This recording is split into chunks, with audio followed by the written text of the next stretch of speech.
was going to be a gorgeous day that day, and I decided to ride my motorcycle to work, and went over to Silverdale, did the job there.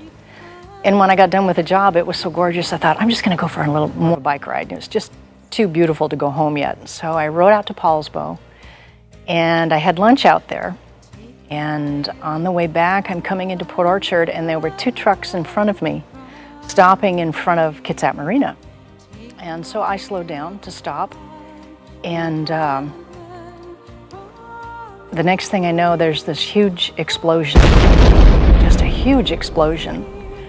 A few seconds later, the next thing I remember is I'm on the ground, wondering why I'm on the ground.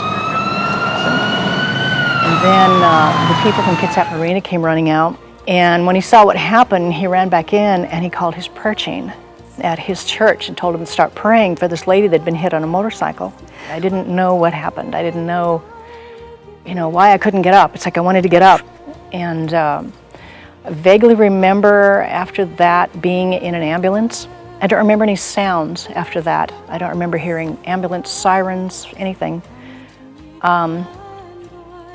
Just at one point in the ambulance, everything was just excruciatingly painful for a little bit. And then all of a sudden I couldn't feel anything anymore. Everything just went numb. And as I'm laying there, I happened to look to the side, and there was a door on the side, and I happened to look out, and I'm just laying there, and this odd thought crossed my mind. It's like, this is so peaceful. Is this what it feels like to die? It is so peaceful. It's the last thing I remember for probably well over a week. So I'm leaving the office, and I get this phone call from Carol's son, Scott, down in California, and he goes, Mom's been in an accident. She's at Harborview in Seattle. And I said, okay. So I get on the phone with Harborview, and they said, you need to get here right away. And I go, well, what's the call? And they said, if we can stop the bleeding, she has 50% chance to live.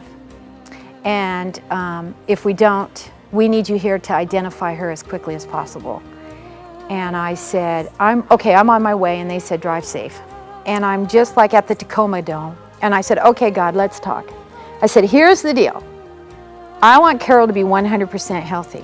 And I know Carol wants to be 100% healthy.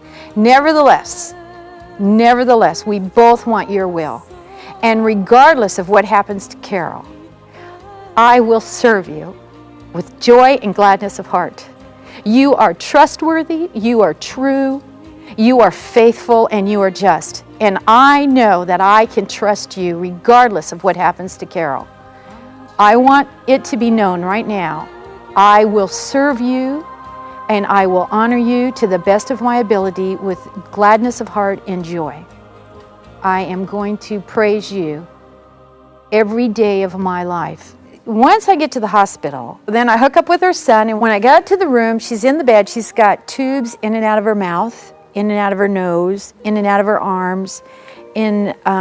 She's got these things on her legs, and she's said, can she hear me, whatever. And they said, they think, talk to her. I said, Carol, I'm here. You're going to be okay.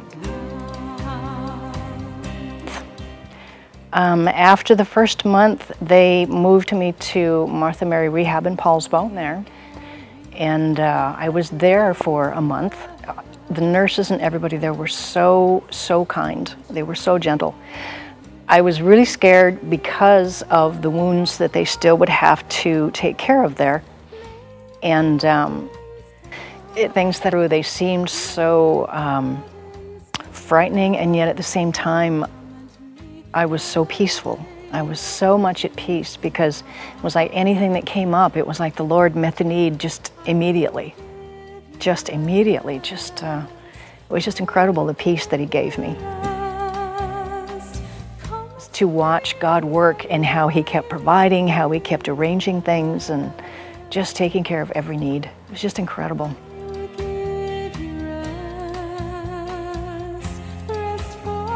His provisions were beyond grace. He provided not just money, but He provided determination. Whatever the situation you find yourself in, give the burden over to God. Like that song that Come Unto Me, just bring your burdens to Him, because they can be too much for you to carry. But if you give them to Him, He'll meet the need, whatever the need is, and that He can be trusted just to get you through it.